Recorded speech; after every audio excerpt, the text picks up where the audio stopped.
So the first system we're going to go over in a little bit more detail is the free market system. And as I've mentioned, free market system means that there is limited government. Limited government involvement, limited role of government in making economic decisions. And because there's limited government, in this economy, there's low tax, there's minimal regulation, right? Minimal tariffs. And so basically, most of the resources is owned by individuals of the economy or firms. Another word for firms, if you remember from the overview video, is producers. So individuals, firms, sometimes you'll see this called the private sector. Okay, so the private sector is the people in the economy, and then the public sector is the government. So the private sector owns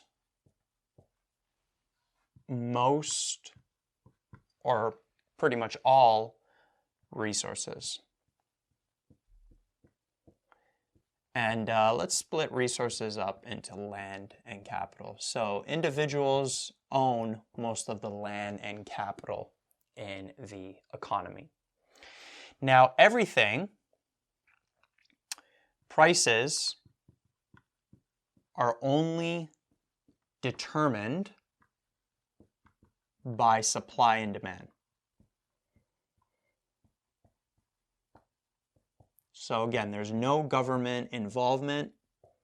So something like the minimum wage, for example, is not going to exist, right? Everything is determined by supply and demand. And then, as I mentioned, the invisible hand is at work here in a big way. Basically, everyone working for their self-interest. Right? Everyone's doing what they want to do. Now, because there's not too much government involvement, it means that since prices and everything's determined by supply and demand, there's going to be high competition. But what's nice is if there's high competition, there's also going to be high innovation, right? Firms are going to try to satisfy that utility of the consumer in better and better ways as time goes on. Now, because there's low tax, there's minimal regulation, no one is ever forced to buy anything. So something like car insurance, for example, it would be your choice whether you want to buy car insurance in this kind of system, right? The government's not going to set a law where you have to buy car insurance. It would be up to you if you want to buy car insurance, and that's actually going to be part of one of the issues that we're going to talk about with this system. So no one's forced to buy anything in this economy, right? You can buy whatever you want, pretty much do whatever you want.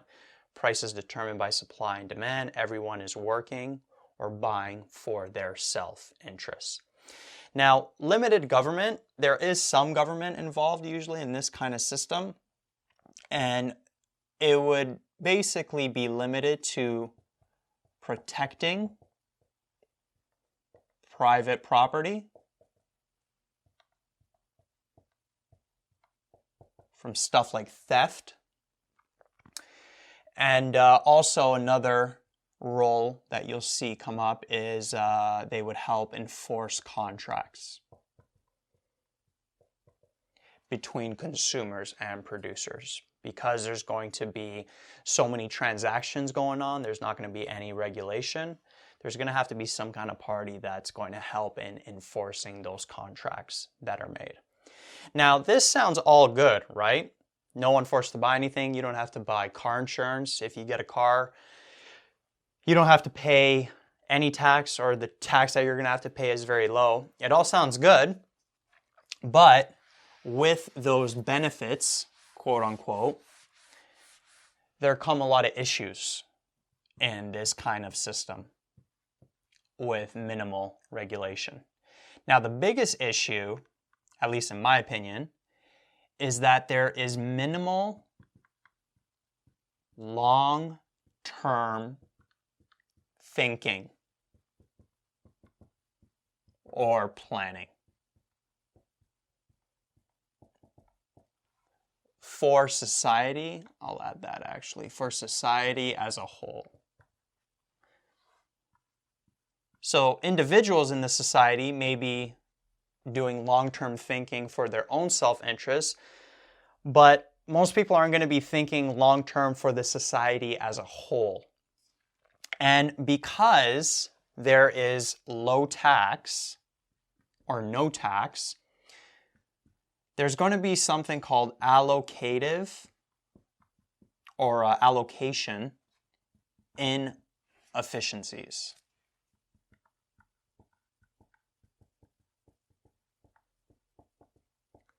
So because there's low tax, a side effect of this is that government jobs, most government jobs, will go away.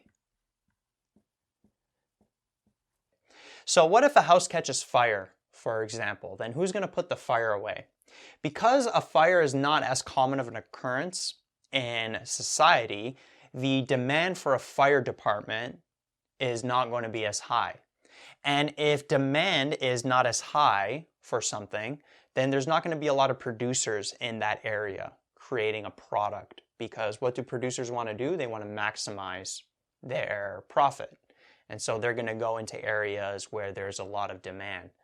So the demand for a fire department won't be as high. You may find individuals that want to buy maybe some quote-unquote fire insurance. It's just going to help them sleep better at night. But there's going to be a lot of individuals in society as well that are just going to take the chance. And they're going to say, yeah, fire may come up in my house and that would suck, but I'm going to take the chance and not have to buy that insurance. Remember, no one's forced to buy anything. And so if that house catches fire and no one bought that fire insurance, then who's going to put it out? And then that fire may spread and, right, things can get pretty hectic. So that's one example. And you can apply that example to a lot of different scenarios. So another potential scenario is healthcare. People may not buy healthcare insurance. And then if they get really sick, if they didn't buy that healthcare insurance, well, now they can't get admitted to a hospital. And so what's going to happen then? There's going to be a bunch of sick people lying around everywhere in society. Or another example is military. So who's going to pay for the military? Who's going to protect the country? In a mixed economy, in a first world country, whether you live in Canada or the US, you're not thinking about war throughout your day, right? The government is taking care of that. But if the government's not there to plan that out, then there may be a higher chance of getting attacked from another country, from another group. So pretty extreme examples that I just gave, but hopefully that paints a picture of why this